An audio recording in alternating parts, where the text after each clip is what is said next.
अस्सलाम वालेकुम नाज़रीन, प्लेफील्ड के साथ मैं हूं अरसलान खोकर। बात करेंगे आज क्रिकेट को लेकर। पाकिस्तान ने वेस्ट इंडीज़ का टूर किया।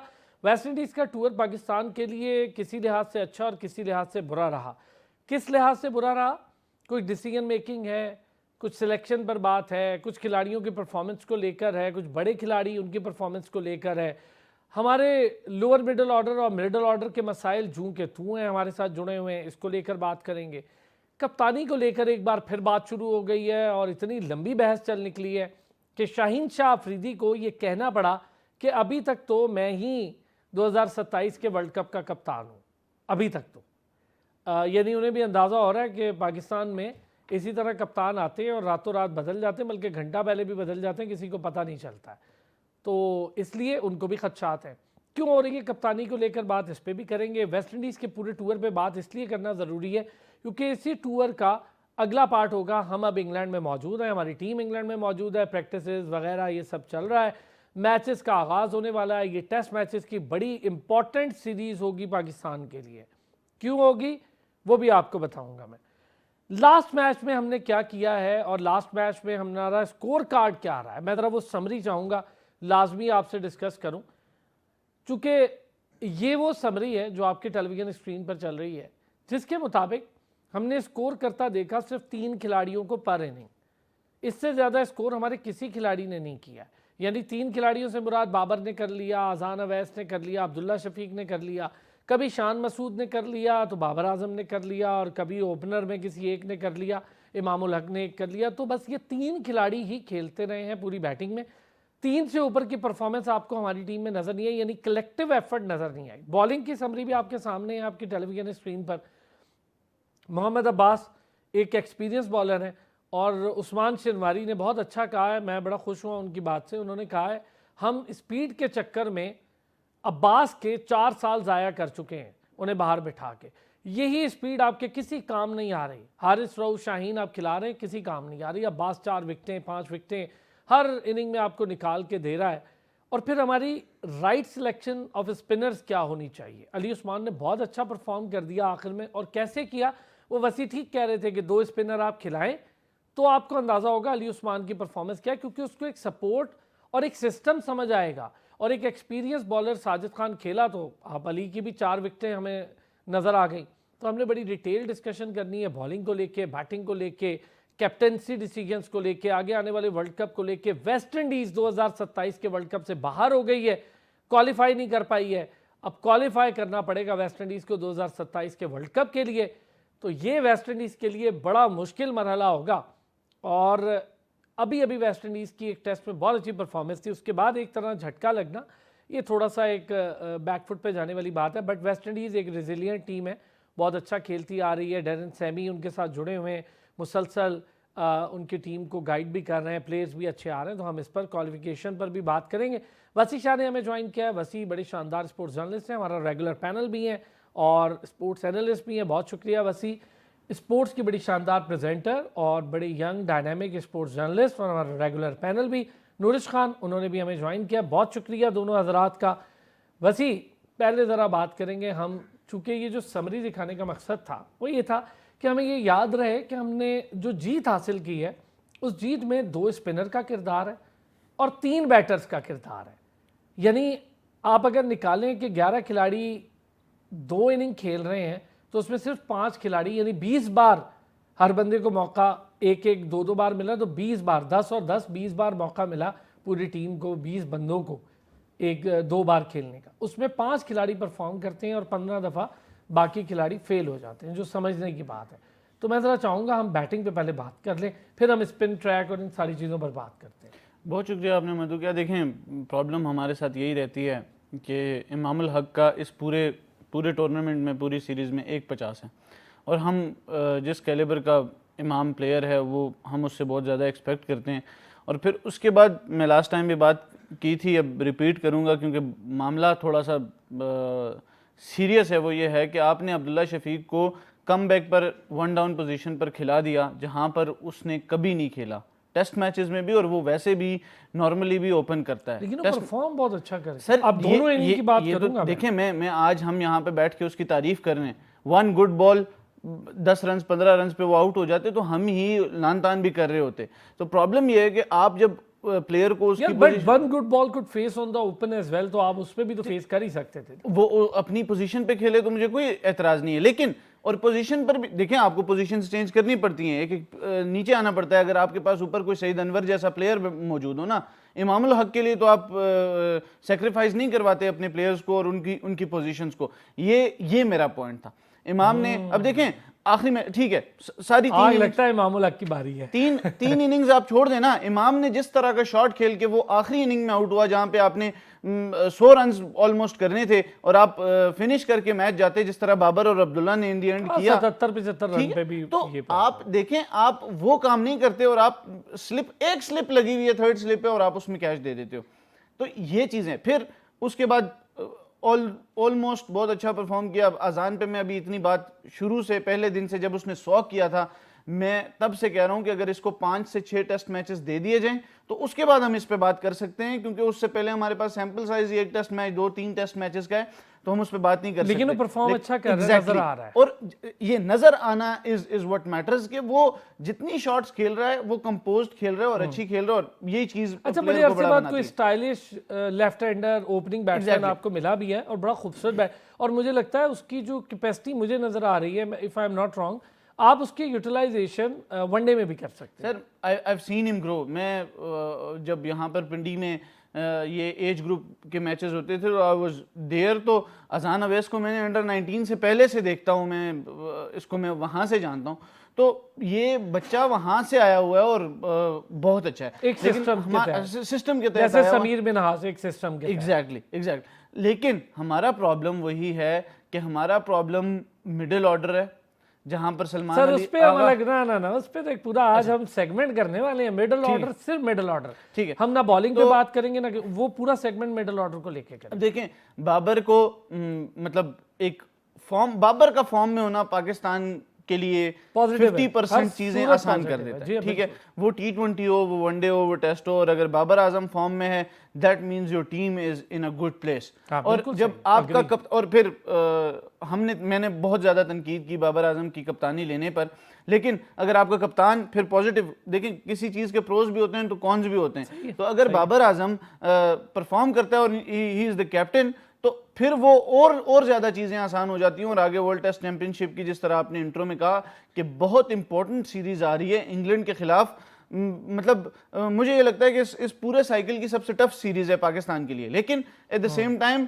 वहां पर भी चीजें ट्रांजिशन में है। उनका अपना कोच जो नया, उन्होंने कैप्टन नया वापस आया, बाबर आजम वाला हाल है उसका भी, एग्जैक्टली। और वहां पर भी ठीक है, रॉ पैस है, आपके पास जोफ्रा आर्चर की, वहां पर जोश टंग है, वहां पर भी क्वालिटी मौजूद है। लेकिन पाकिस्तान इंग्लैंड में जाकर ट्रेडिशनली अच्छा करता रहा है।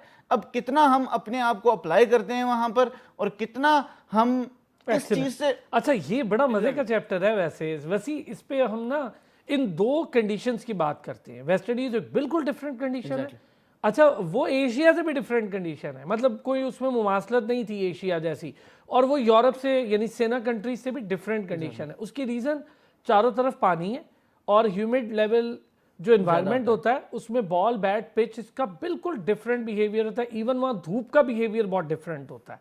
और मैं इस पे ना पहले जरा नूरिश को इन करते, फिर नूरिश अभी वसी ने ना तो 7-8 जहते खोल दी, आज इस पे डिस्कशन है, लेकिन अगला पूरा सेगमेंट हम सिर्फ और सिर्फ मिडिल ऑर्डर को लेके करेंगे, उसमें किसी और चीज़ पे बात नहीं करेंगे। पहले ज़रा बैटिंग, मेरा कहने का मतलब स्टार्टिंग में ये था कि आप किसी भी इनिंग को हमारी उठा के देखें, परफॉर्मेंसेज यही आ रही हैं 5, और 5 से ऊपर परफॉर्मेंस नहीं है। मिडिल ऑर्डर तो अपना एक अलग मामला है, लेकिन ओपन में भी एक चल रहा है एक नहीं चल रहा। इमाम बहुत पोटेंशियल प्लेयर है, मुझे इमाम के खेल पे कोई एतराज़ नहीं है, इमाम की सिलेक्शन पे कोई एतराज़ नहीं है, लेकिन इस चीज़ पे मुझे हमेशा एतराज़ है, आप बड़े से बड़ा खिलाड़ी हो, परफॉर्म नहीं कर रहा तो हमें उसकी बड़ा खिलाड़ी होने का कोई फ़ायदा नहीं है। जो परफॉर्म करता है बड़ा खिलाड़ी वही होता है, चाहे वो एक दिन आए टीम में या 20 साल से टीम में। देखिए अरसलान भाई, इसमें सबसे इम्पोर्टेंट बात तो ये होती है कि जब तक मैनेजमेंट को खुद ये चीज़ समझ नहीं आएगी कि स्टार्ट्स विद इम्पैक्ट क्या चीज़ होती है, तब तक आई डोंट थिंक कि हम कोई ड्रामेटिक चेंजेस या इम्प्रूवमेंट एक्सपेक्ट कर सकते हैं अपनी टीम की परफॉर्मेंस में। जहाँ तक बात है मिडिल ऑर्डर क्राइसिस की, तो आई थिंक वो वही चीज़ें स्टेम करती हैं जो मैंने काफ़ी दफ़ा आपके शो पर जिक्र किया कि डेटा ड्रिवन अप्रोच नहीं है। डेटा ड्रिवन अप्रोच के अलावा जो है बात यह है कि एक सिस्टमैटिक ऑर्गेनाइज सिस्टम होता है, गेम प्लान होता है, वो भी नहीं है हमारे पास। तो हमारी तो बेसिक से बिल्कुल डिसमेंटल्ड है ना। लोग दूसरी टीम्स तो इतना ज्यादा ऑर्गेनाइज करके चलती हैं कि पहले वो स्टार्ट की 25 बॉल्स का जो है ना वो पूरा प्लान करती हैं कि किस तरीके से उसकी पार्टनरशिप्स बिल्ड करनी है, और फिर अगली 25 बॉल्स का मैं एक एग्जांपल दे रही हूँ। अगर हम वैसे बात करें, टेस्ट क्रिकेट की बात करें, तो सेशन बाय सेशन चलते हैं। हमारे यहाँ तो बस एक प्लान दिया जाता है कि भाई तू मार मैं खड़ा हूँ, ये वाली स्ट्रेटेजी होती है कि जो है ना नॉन स्ट्राइकर साइड पे और स्ट्राइकर साइड पे। तो एक जो इस स्ट्रेटेजी के पास आप बताएं ना हमारे पास प्लेयर्स कहाँ से आएंगे जब हम एक यूनिट बन के नहीं खेलेंगे, जब हमारा एक सिंपल सा माइंडसेट ये नहीं होगा कि we win as a team, we lose as a team. मतलब फिंगर्स फॉरन पॉइंट आउट हो जाती हैं जब टीम हारे टीम जीते। तो वो टीम जीतती है तो वो एज ए टीम जीते हैं, हारे हैं तो वो इंडिविजुअल हम जो है ना फिंगर्स पॉइंट आउट करना शुरू कर देते हैं। तो ये बहुत डीप रूटेड इश्यूज हैं। और सबसे बड़ा इशू ये है कि जब भी कोई हम लोग की जो सर्जरी सो कॉल होती हैं, सो कॉल्ड सर्जरी हम लोग करते हैं, हर थोड़े टाइम बाद हम जो है ना चेंजेस करते हैं, उसमें सबसे बड़ा मसला तो ये है कि हर चीज का जो सोल्यूशन हम निकालते हैं ना वो समहाउ ये होता है कि आप कप्तान चेंज कर दो। कप्तान चेंज करने से कुछ भी नहीं होगा जब तक हमारी अप्रोच ही वो 90s 80s वाली है। वो अप्रोच अब काम नहीं करेगी, क्योंकि जैसा आपने अभी खुद जिक्र किया कि कंडीशंस डिफरेंट है। कंडीशंस के साथ साथ जिस अप्रोच से मॉडर्न डे क्रिकेट खेली जाती है वो काफी डिफरेंट अप्रोच है। मॉडर्न डे क्रिकेट में आपके पास इतना मार्जिन तो होता ही नहीं एरर का। एरर तो छोड़े, मतलब लेट अलोन एरर्स, आप ब्लेंडर्स, यहाँ तो ब्लेंडर्स के नेग्लिजेंस हो रही होती है। मतलब एक गलती का पता है कि भाई सर्टेन, अगर फॉर एग्जांपल हमें क्रॉसिंग नहीं करानी तो वो क्रॉसिंग नहीं करवा रहे होते हैं। फुलर्स और शॉर्ट पिच बॉल्स में क्या डिफरेंस होता है ये भी नहीं लग रहा होता कि ये भी नहीं पता हमारे बॉलर्स को। For the sake of saying पता होगा, लेकिन एक्चुअली में जब इम्प्लीमेंट करने की बारी आती है तो पता ही नहीं होता कब फुलर इम्प्लीमेंट करनी है, कब जो है ना वो शॉर्ट पिच बॉल डिलीवर करनी है। तो और मुझे कहीं ना कहीं ऐसा लगता है कि हमारी कोचिंग में जो है ना जो सिंपल स्ट्रैटेजीज होती है उसको भी बहुत ज्यादा कॉम्प्लिकेट कर दिया जाता है, जिससे हमारे प्लेयर्स को जो है ना चीजें समझ नहीं आती। अच्छा, बहुत अच्छा। टेक्निकल, ये टेक्निकली मेरा ख्याल है बड़ी करेक्ट बात है। हम बहुत सारे टेक्निकल पॉइंट्स पे डिस्कस कर सकते हैं, लेकिन जो बैटिंग लाइनअप में हम परफॉर्मेंस की भी बात करते हैं, थोड़ा सा हम बॉलिंग को लेते हैं। वैसे वही बॉलर्स भी आप देखेंगे तो यहाँ आपके पास एक स्पिनर, एक पेसर, पूरी टीम फारिग कर रहा होता है, या दो पेसर। ठीक है, वो हर टीम में यही होता है कि एक खिलाड़ी ऐसा ही कर देता है टेस्ट मैच में। लेकिन हमारा मुस्तकिल परफॉर्मेंस का जो पैरामीटर है ना, वो ये नहीं है कि कभी 6 लड़कों ने परफॉर्म कर दिया, कभी 8 लड़कों ने परफॉर्म कर दिया। वही 2-3 लड़के एक डे में या एक से जो टेस्ट मैच की एक इनिंग है उसमें परफॉर्म करें। हमें मुस्तकिल परफॉर्मेंसेस क्यों नहीं आ पा रही हैं? सर हमारा मसला ये है कि मुस्तकिल परफॉर्मेंसेस इसलिए नहीं आ रही कि आप 8 विकेटें ले तो अगले मैच में आप बाहर हो जाते हैं और आप रन्स ना करें तो आप टीम में रहते हैं, तो फिर कौन परफॉर्मेंस करेगा? जोक्स अपार्ट, देखें परफॉर्मेंसेस इसलिए नहीं आ रही, जिस तरह अभी नूरिश ने कहा कि आपको जब प्लान्स एग्जीक्यूट करने होते हैं आप किसी को प्लान दे देते हैं। कोचिंग का ठीक है, कोचेज शायद उस तरह काम नहीं कर रहे, लेकिन आप एट द सेम टाइम आप ये भी देखें कि आपके पास एग्जीक्यूशन के लिए कौन मौजूद है। एग्जीक्यूशन तो आप अच्छे से कर नहीं रहे। जब आप एग्जीक्यूट नहीं करेंगे प्लान्स तो कोच का काम तो प्लान ही देना है ना। हम जिस तरह मोहसिन नकवी साहब का बात करते हैं कि मोहसिन नकवी साहब एज ए चेयरमैन वो प्लान दे सकते हैं, एक ऑर्डर कर सकते हैं, एक चीज वो माइंड में लगा सकते हैं, लगा दिए उन्होंने। बाकी काम तो मशीनरी ने करना है। ये चीज है। प्रॉब्लम ये है कि हमारी वो जो मशीनरी है वो माजरत के साथ शायद उसके कुछ नट काबिल हैं वो ढीले हो चुके हैं और उसको ठीक करने की जरूरत है। और वो तभी ठीक होंगे जब हम ये सुपरस्टार कल्चर खत्म करके हम ये कहेंगे कि जो परफॉर्म नहीं करेगा वो बाहर जाएगा। मुझे 1 मिनट दीजिएगा। हाँ जी नूरिश, ये जो मशीनरी है पूरी जिसने काम करना है, आप भी समझती हैं कि इसमें बड़े फ्लॉज आ गए हैं, इसके पुर्जे ढीले हैं, हमें वहाँ कोई सही सर्जरी की ज़रूरत है टीम से भी ज़्यादा? सर मेरा ख्याल है बहुत जेनरसली ये बात कही है कि इसके पार्ट्स ढीले हैं। मैं तो कहूँगी कि ये बहुत ही मतलब एक बहुत संभाल के बात की गई है यहाँ पे क्योंकि ये बहुत सुपरफिशियल जो है ना वसी बड़ी खतरनाक कमाल की बातें कर रहे हैं नूरिश। अच्छा मुझे 1 मिनट दीजिएगा, बस ब्रेक ले लूँ मैं, ब्रेक से आते हैं। एक तो हमने मिडल ऑर्डर पे बात करी, उससे पहले एक बड़ी ज़रूरी चीज़, क्या हम सारे ये जानते हैं कि लास्ट टाइम हमने 3 टेस्ट मैचेस की सीरीज़ कब और किसके खिलाफ खेली थी और कहाँ खेली थी? इस पर ज़रा बात करेंगे। लास्ट टाइम हमने 3 मैचेस की सीरीज़ कब खेली? क्या कमाल है हमारे क्रिकेट बोर्ड में, ये जो बड़े बड़े जुगादरी बैठे हैं, ये 3 टेस्ट मैचेस की सीरीज़ ना खेलने की जूं भी कानों पे नहीं रींगने दे रहे। हमने इंग्लैंड के ही खिलाफ, और ये वाहिद इंग्लैंड ही है जो हमारे साथ तैयार हो जाता है खेलने के लिए, पता नहीं बाकियों को हम क्यों नहीं राजी करते कि हमारी कोई विल नहीं है, और इसमें भी इंग्लैंड का हाथ ज़्यादा है। पाकिस्तान में खेली गई थी, रावलपिंडी में भी टेस्ट मैच हुए थे, अक्टूबर 2024 ये वो लास्ट टाइम है। आप सोचे 2 साल गुजर गए, 2 साल पूरे, अगस्त आ चुका है, अक्टूबर आ रहा है, 2 साल गुजर गए और हमने 3 टेस्ट मैचेस की सीरीज नहीं खेली। बीच में जितनी खेली वो 2, कभी 1 खेला है, कभी 2 खेला है। ये तो हाल है हमारा। नूरिश, ज़रा इस पे आपका कमेंट पहले, फिर हम ज़रा मिडिल ऑर्डर पे, तो मैंने कहा था पूरा एक सेगमेंट करते हैं। ये जो हम 3 टेस्ट मैचेस की सीरीज 2 साल बाद खेल रहे हैं, ये तो सोचने की बात है हम सबके लिए। अक्टूबर 2024 में खेली थी हमने, और वो भी इंग्लैंड से। अच्छा, इसमें मैं बात तो करना चाहूंगी, लेकिन उससे पहले मैं एक बात और करना चाहूंगी। ब्रेक से पहले जैसे वसी भाई बात कर रहे थे कि जो प्लेयर हमारा 8 विकेट लेते हैं हम उसे बिठा देते हैं। देखिए, इशू एक ये है, लेकिन इससे बड़ा इशू ये है कि जब हम जो डिसीजन लेते हैं ना, हम उसको प्रॉपर बैक नहीं कर पाते।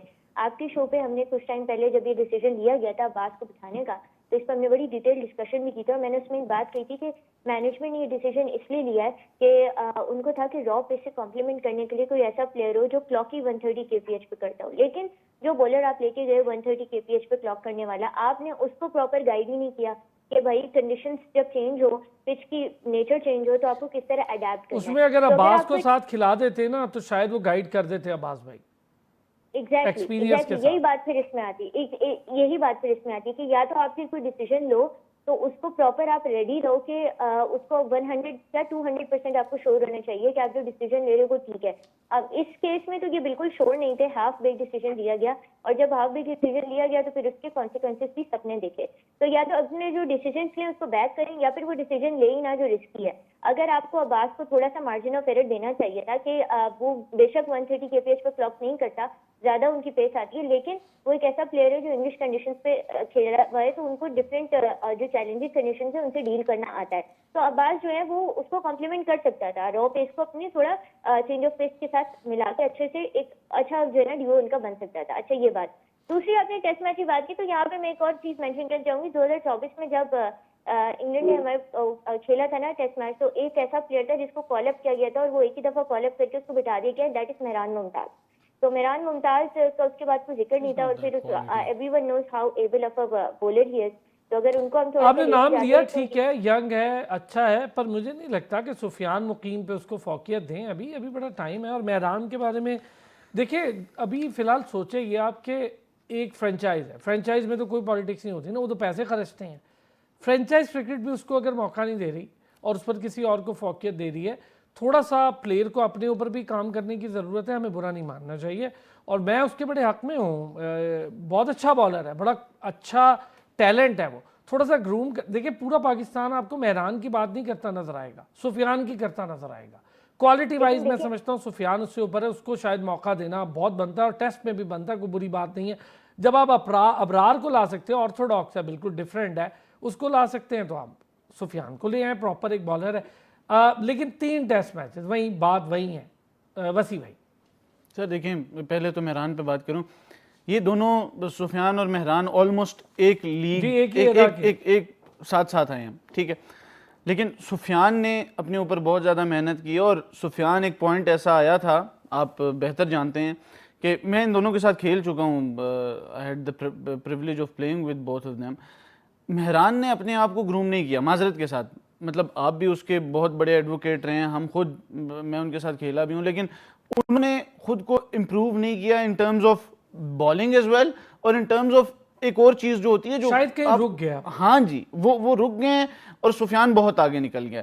तो मुझे ये नहीं लगता कि इस टाइम मेहरान की किसी भी पाकिस्तान की टीम में जगह बनती है। मैं आपको बताऊं, Mubassir is doing well, he is a very good right arm off spinner, और बैटिंग भी बहुत अच्छी करते हैं, और उसमें बाजवा साहब भी बहुत जबरदस्त, जी, और बाजवा साहब का बहुत बड़ा हाथ है, आसिफ बाजवा साहब जो उनके कोच हैं, तो he is doing really nice with him. और वो बहुत जल्द आपको किसी अच्छे उसमें, क्योंकि आपको एक ऑफ स्पिनर की बहुत अच्छी की ज़रूरत है, और अगर वो थोड़ा सा अगर मुबस्सिर अगर अपनी बॉलिंग पे काम करें, तो he might see himself in Pakistan team, क्योंकि आपके पास साजिद के बाद कोई अच्छा स्पिनर उस तरह का ख़ास नहीं है। फिर दूसरी चीज़ जो है, देखें माजरत के साथ मैं एक दो प्लेटफॉर्म्स पे पहले भी ये बात कर चुका हूँ कि इंग्लैंड और इंडिया 5 टेस्ट मैचेस खेलते हैं, रेवेन्यू होता है, ठीक है, रेवेन्यू आता है।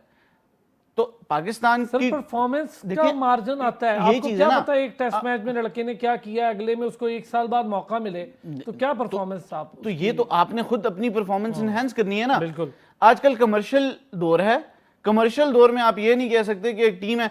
मुझे ये बताएं, फ्रैंकली स्पीकिंग, हम तो शायद देखेंगे ही, आप अपने पूरे चैनल में एक सर्वे करवा दें कि 5 टेस्ट मैचेस की सीरीज हो पाकिस्तान की और वेस्ट इंडीज की, हम कितने लोग उस सारे टेस्ट मैचेस को देखेंगे? 75% से भी कम होगा वो।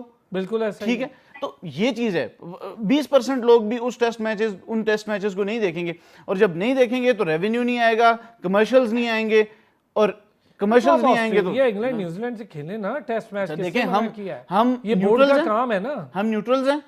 हम ऑस्ट्रेलिया और इंग्लैंड की एशेज सीरीज सुबह सुबह उठ के 6 बजे भी देखते हैं, बिल्कुल, just because quality of cricket होती है वहां पे।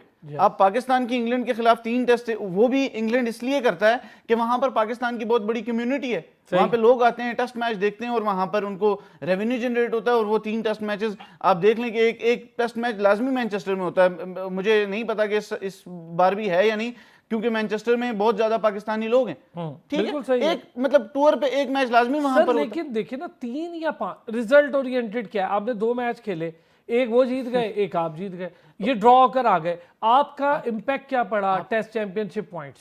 कुछ भी नहीं पड़ता, यही तो प्रॉब्लम है ना। लेकिन आपकी टीम परफॉर्म भी तो नहीं कर पा रही ना। हम जब ये कहते हैं कि बड़ी टीमें जब पाकिस्तान आती हैं तो वो अपनी सी टीम भेज देती हैं, उन्हें पता है हम सी टीम के साथ भी एक आध मैच जीत जाएंगे और हमारे नए प्लेयर्स को मौका भी मिल जाएगा सीरीज में, बायलैटरल में, और हमारे सीनियर्स आराम भी कर लेंगे। तो उन्हें इतना कॉन्फिडेंस होता है, तो इसलिए वो अपनी फुल स्ट्रेंथ टीम नहीं भेजते। ये प्रॉब्लम है, हमारी परफॉर्मेंस प्रॉब्लम है, और कुछ भी नहीं। ये बिल्कुल ठीक है, ये पॉइंट मैं चाहूंगा इस पे थोड़ी जरूरत है मैं बात करने की। ये 2 टेस्ट मैचेस खेल लेना कोई रिजल्टलेस गेम है, आपने एक जीता एक उन्होंने जीत लिया, या तो आप दोनों जीत लें या वो दोनों जीत लें तो रिजल्ट आता है, जो बांग्लादेश ने कर दिया कि नहीं जीतने दिया हमें एक भी टेस्ट, तो रिजल्ट आते। लेकिन 2 टेस्ट मैचेस वैसे क्या फायदा हो रहा है, और 2 साल हो गए, कोई सोच ही नहीं रहा इस बात पे। सर ये बिल्कुल सही बात है कि 2 टेस्ट मैचेस है। अब मैं इसकी आपको छोटी सी मिसाल दूंगी। अली उस्मान जो है इतने एबल हमारे बॉलर हैं, वो प्रॉपर अपनी जो है ना उसमें आ ही नहीं पाए ग्रुप में, क्योंकि हमारी टेस्ट मैच की सीरीज ही इतनी कम थी। तो मतलब वो नंबर ऑफ टेस्ट मैचेस जो कम थे। अब देखें ना, अली उस्मान अगर इस टेस्ट सीरीज में परफॉर्म नहीं कर पाए तो उनको कोई ब्लेम नहीं कर सकता, क्योंकि उनको पूरा प्रॉपर मौका ही नहीं दिया गया। और फिर एकदम से जैसे उनका इंटरनेशनल डेब्यू कराया गया तो वो एक ऐसी कंडीशन पे कराया गया तो वैसी बहुत चैलेंजिंग है वेस्ट इंडीज की कंडीशन। इसमें एक बात है। दूसरी बात, अभी आपने कमर्शियल पॉइंट ऑफ व्यू से बात की ना 5 टेस्ट मैचेस की सीरीज में, तो देखिए मसला सारा स्टेम ही यहीं से करता है कि फिर हमें अपनी प्रायोरिटीज देखनी पड़ेंगी कि क्या हमें कमर्शियल पॉइंट ऑफ व्यू से देखनी है इसको, या हमें क्वालिटी ऑफ क्रिकेट देखनी है। एशेज की अभी बात हो रही थी, देखिए नूरिश मैं आपको एक चीज हम लोग डिस्कस भी किया, पाकिस्तान टीम ना, और पाकिस्तान टीम का स्टैंडर्ड ऐसा था, हमारे साथ लोग 5 टेस्ट मैच खेलने के लिए तरसते थे, ये वो टीम थी।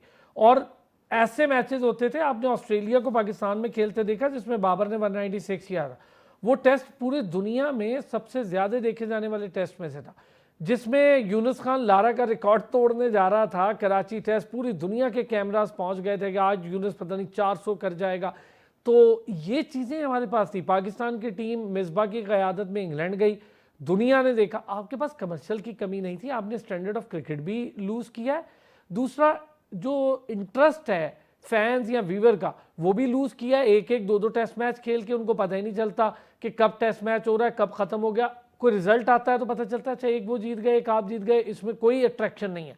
2 टेस्ट मैचेस आप जीते या वो जीते और एक आप, उसमें अट्रैक्शन है, लोग देखते हैं, सीखते हैं, करते हैं। ये प्रॉब्लम हमारे यहाँ सबसे ज़्यादा, और ये सोचने का वक्त है हमारे लिए। FTPs पे बैठ जाते हैं, जो FTP बन गई, बस ठीक है जी 2027 तक बन गई, लोग उससे आगे बढ़ते हैं, बायलैटरली एक दूसरे से बात करते हैं और 2 टेस्टों से 5 पे ले जाते हैं।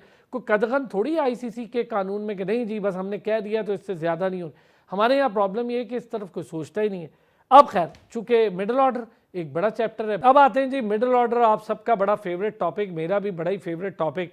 पहले नूरिश, मिडिल ऑर्डर में हमारा क्या प्रॉब्लम है? रिजवान भी है, सलमान अली आगा भी है, सऊद शकील भी है, बड़े बड़े प्लेयर हैं। इफ्तिखार जो कि डोमेस्टिक में परफॉर्म करता है वो भी मिडिल ऑर्डर में रह चुका है। हर थोड़ी देर बाद मिडिल ऑर्डर में एक बड़ा प्लेयर डाल देते हैं, कभी तो फ़खर को मिडिल ऑर्डर बना देते हैं। अब इतने बड़े बड़े प्लेयर हम मिडिल ऑर्डर में डाल रहे हैं और प्रॉब्लम मिडिल ऑर्डर है। बिल्कुल, मैं इस पे आने से पहले छोटा सा एक कमेंट करना चाहूंगी, अपनी बात को थोड़ा सा कंटिन्यू करना चाहूंगी।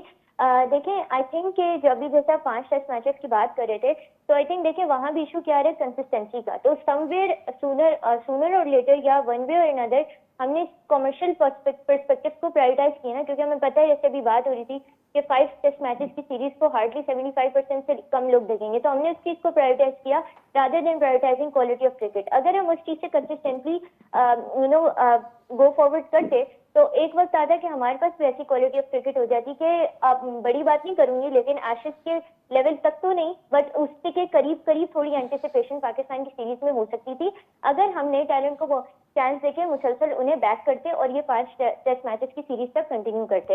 अच्छा, ये बात। अब मिडिल ऑर्डर क्राइसिस की अगर हम बात करें, मिडिल ऑर्डर क्राइसिस का सिंपल सा हल ये है कि जब तक हमारे पास मिडिल ऑर्डर स्पेशलिस्ट नहीं आएंगे और जो मिडिल ऑर्डर स्पेशलिस्ट हमारे पास आएंगे हम उन पे बॉलिंग का बोझ नहीं डालेंगे, तब तक हमारे मिडिल ऑर्डर क्राइसिस सॉल्व नहीं हो सकता। मिडिल ऑर्डर क्राइसिस की एक बात ये भी है कि देखिए अगेन बात वही होती है, हमारे पास कोई प्लान होता नहीं है। हम जो है ना स्टार्ट का बस कुछ सोच के कि बस हमें टारगेट चेज करना है। और आपकी बात कुछ टाइम शो पहले से दोहराऊंगी कि जिस तरह से आपने बताया था, हम डिस्कशन आपके शो पे कर रहे थे कि हम टारगेट से बियॉन्ड देखते ही नहीं, हमें बस होता है कि हमें टारगेट तक रीच करना है। तो जब तक ये माइंडसेट हमारा रहेगा, हम ना मिडिल ऑर्डर क्राइसिस हमारा सॉल्व हो सकता है। और again data driven approach, data driven approach में मैं आपको एग्जांपल दे देती हूँ कि कुछ जो अच्छे बैट्समैन है वो थोड़ा ये भी देखते हैं बैटर्स कि रिस्क टू रिवॉर्ड रेशो क्या है। रिस्क टू रिवॉर्ड रेशो को कैलकुलेट करना पड़ता है। T20 की बात करूं तो आपको पावर प्ले के अंदर देखना पड़ता है, टेस्ट मैचेस की बात करूं तो आपको सेशन बाय सेशन इसको देखना पड़ता है। तो हर फॉर्मेट की डिफरेंट फॉर्मेट की डिफरेंट रिक्वायरमेंट्स है। तो ये जब तक हम डेटा ड्रिवन अप्रोच लेके आएंगे, दूसरा फिर हम जब तक अपने मिडिल ऑर्डर क्राइसिस में बॉलिंग ऑलराउंडर्स भरने के बजाय प्रॉपर मिडिल ऑर्डर स्पेशलिस्ट नहीं भरेंगे और भरने के बाद उन्हें चांस नहीं देंगे या उनसे कंसिस्टेंटली रिजवान और सलमान अली आगा और सऊद शकील तो प्रॉपर बैटर्स हैं। मेरा सवाल 2 साल हो गए, 3 साल, कब परफॉर्मेंस देंगे? एक मैच में परफॉर्मेंस देते हैं, साल पक्का हो जाते हैं, और फिर अगले साल एक मैच में दे देंगे, साल पक्का हो जाएंगे, हम उसी पे बैठे रहेंगे। प्रॉब्लम यहाँ है कि ये वो प्लेयर्स हैं जिन्हें कैप्टन भी बनना है सारों को। मसला ये है ना, और मसला ये कहाँ से स्टेम होता है, जब हम अकाउंटेबिलिटी नहीं इनकॉर्पोरेट करते। जब प्लेयर को पता है कि भाई वो एक ब्रांड बन गया है, उसकी फैन फॉलोइंग बहुत ज्यादा है, तो अब वो उसके अंदर अकाउंटेबिलिटी का फैक्टर इवेपोरेट हो जाता है। और जब अकाउंटेबिलिटी का फैक्टर इवेपोरेट हो जाता है ना, तो कहीं ना कहीं यहाँ पे कॉन्फ्लिक्ट ऑफ इंटरेस्ट आ जाता है। इन अ सेंस मैं ये नहीं कह रही कि प्लेयर्स पैसे के पीछे भागते हैं क्या, लेकिन इसमें कॉन्फ्लिक्ट ऑफ इंटरेस्ट इस तरह से आ जाता है कि फिर पर्सनल माइलस्टोन ज्यादा इंपॉर्टेंट हो जाते हैं rather than performing for the country. तो ये बड़ी एक चीज जरूरी होती है कि आप बोल्ड डिसीजंस लो। अभी आप देखें, सबसे बड़ी मिसाल आपके सामने, अभी इंग्लैंड ने ECB ने अपने जो है टेस्ट क्रिकेट के स्ट्रक्चर तो नहीं बट टेस्ट टीम के ऊपर कोचिंग के हवाले से, मैनेजमेंट के हवाले से क्या क्या चेंजेस किए हैं। आपने खुद देखा भी जो रूट को जिस तरह से कप्तान बनाया, फिर उसके बाद उनके जो है वो जिस तरीके से कोचेस चेंज हुए, फिर सबसे बढ़ के जो अभी इन्होंने जॉर्डन कॉक्स को और जिस तरीके से जो है एमिलियो गे को भी कॉल अप किया है रिसेंटली, और फिर जिस तरीके से जो है उनके जो काउंटी क्रिकेट में जो परफॉर्म करते हैं उनको वो एक्चुअली बैक करते हैं। तो प्लेयर्स को एक मोटिवेशन भी होती है कि हम काउंटी क्रिकेट में परफॉर्म करेंगे तो हमें एक्चुअली इंटरनेशनल टीम में मौका मिलेगा। तो अगर मैं ये नहीं कह रही कि हम उस लेवल को मिमिक करें, क्योंकि ऑफ कोर्स नेचुरली हमारे कंट्री की जो पिचेज है वो ऐसी नहीं है, उनका सॉइल ऐसा नहीं है कि वो इंटरनेशनली वो कर सकते हैं। हम ड्रॉप इन पिचेस मंगवा सकते हैं, पिचेस ठीक हो गया। लेकिन जो आपने मसाइल इतने सारे बताए ना, सही है, वो मिडिल ऑर्डर के वाकई मसाइल हैं। वैसे कोई ऐसी चीज़ जो आपको नज़र आती हो कि हम मिडिल ऑर्डर मुसलसल परेशानी का शिकार देख रहे हैं, और ऐसा परेशानी का शिकार देख रहे हैं कि हमें ट्रस्ट ही नहीं। हमें पता है यार बाबर स्कोर, अभी आपने खुद कहा कि बाबर स्कोर करेगा तो चल जाएगा, अजान अवैस करेगा तो चल जाएगा, एक आध और करेगा चल जाएगा, लेकिन आप ये नहीं कह पाएंगे कि सऊद कर देगा, सलमान अली आगा कर देगा, रिजवान कर देगा तो वहाँ हम चल जाएंगे। ये प्रॉब्लम आ रही है। देखें, 2-3 चीज़ें हैं जिससे मैं इख्तलाफ करूँगा नूर से। एक चीज़ तो ये है कि सोनी बेकर ने, मुझे लगता है कुछ 100 विकटें ली हैं शायद, आई एम एग्जेजरेटिंग, लेकिन उसने बहुत अच्छी परफॉर्मेंस दी। लेकिन न्यूजीलैंड के खिलाफ उसकी क्या परफॉर्मेंस थी, was not able to bowl 5 over spell even, ठीक है। तो आप जब हम बहुत ज़्यादा लाइमलाइट और काउंटी और शेफील्ड शील्ड और इवन रणजी ट्रॉफी को देख के हम कहते हैं यार वहाँ से प्लेयर्स ये हो गया वो हो गया, लेकिन वो हमारे सिस्टम से तो ला रहे हैं ना। तो हमारे भी सर सलमान अली आगा कोई गुल्ली डंडा तो नहीं खेलता रहा ना, माजरत के साथ वो भी उसी सिस्टम से उसने कितनी फर्स्ट क्लास क्रिकेट खेली हुई आप देख लें।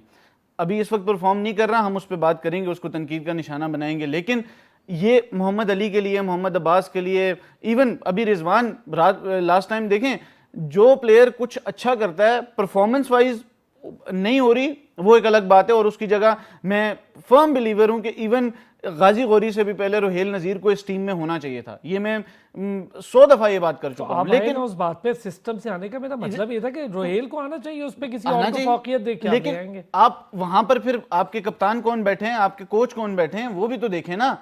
आपको इंडिविजुअल्स को भी देखना पड़ता है कि ये भी हैं। एमिलियो गे आए, उन्होंने अभी इंग्लैंड के खिलाफ सीरीज में खेला है, 150 की है, नथिंग परफॉर्मेंस, ठीक है। इंग्लैंड अभी अपनी लास्ट सीरीज हारा है, ठीक है, डिस्पाइट एवरीथिंग हैपनिंग।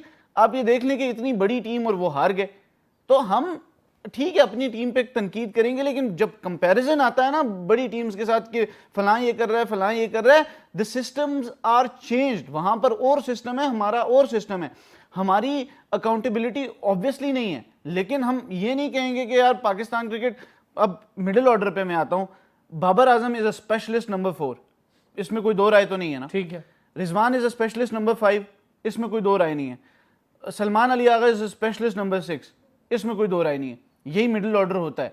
अगर आप इसमें ये कह रहे हैं कि स्पेशलिस्ट नहीं है, हाँ T20 और वनडे में हम कर लेते हैं और हमने एट टाइम्स किया भी, लेकिन मुझे ये लगता है कि इस वक्त अगर हम 3-4 प्लेयर्स को रखें और कहें कि ये मिडिल ऑर्डर स्पेशलिस्ट हैं पाकिस्तान में, तो 3 ये हैं, एक सऊद शकील को कर लें, ठीक है, और शान मसूद वो जितना यूटिलिटी प्लेयर है और जितना वो कंपैटिबल है कंडीशंस के कि उसको 4 पे खिला दो, 5 पे खिला दो। T20 में भी आपने उसको 5 पे खिला के भी देख लिया, उसने परफॉर्म करके दिया। ओपन से लेके उसने हर कंडीशन में हर जगह पे परफॉर्म किया, ठीक है। तो आप ये नहीं कह सकते आउट ऑफ फॉर्म है, परफॉर्मेंस नहीं आ रही। अब देखें फॉर्म क्या होता है, 2 साल 3 साल मैं उसी पे आ रहा हूं, एक मिडिल ऑर्डर से परफॉर्मेंस मैं उसी पे आ रहा हूं। देखें आप कहते हैं टेस्ट जो फर्स्ट क्लास है वो क्राइटेरिया होना चाहिए कि प्लेयर फर्स्ट क्लास खेलेगा तो ही बहुत अच्छी परफॉर्मेंस होगी। हमारे जितने भी बैटर्स हैं इस वक्त जो ऑस्ट्रेलिया ये वेस्ट इंडीज के खिलाफ टेस्ट मैच खेले हैं, उसमें सबसे ज्यादा फर्स्ट क्लास मैचेस पिछले 2 साल में सलमान अली आगा और रिजवान के, ठीक है। तो हमारा जो क्राइटेरिया है, जो मेंटालिटी है, वो डिफरेंट होनी चाहिए कि हमें जब प्लेयर परफॉर्म नहीं कर रहा, बेशक सर ये क्राइटेरिया ये होना चाहिए, आपने 100 फर्स्ट क्लास खेले हैं, परफॉर्मेंस क्या है, ये क्राइटेरिया, ये चीज है ना, हमारी परफॉर्मेंस मैटर करे, और जो नहीं खेल रहा नंबर ऑफ मैचेस नहीं करे ना, कि बड़ा नाम है उसने 12 खेल तो नहीं है, देखे उसने मैच खेल, भाई देखे मैच खेल लिए नहीं है, उसकी परफॉर्मेंस को दूसरी तरफ तो हम बाबर पे ही तनकीद करते हैं ना हमेशा कि यार वो फर्स्ट क्लास नहीं खेलता। तो फिर देखें ना, चलिए ये चैप्टर बहुत लंबा है, इसमें मैं कहीं और निकल जाऊंगा, वक्त की कमी है। बस क्या, thank you so much. Noorish Khan आपका बहुत बहुत शुक्रिया, आपने हमें ज्वाइन किया। नाज़रीन आपका भी शुक्रिया, कल फिर होगी मुलाकात, अपना ख्याल रखिए।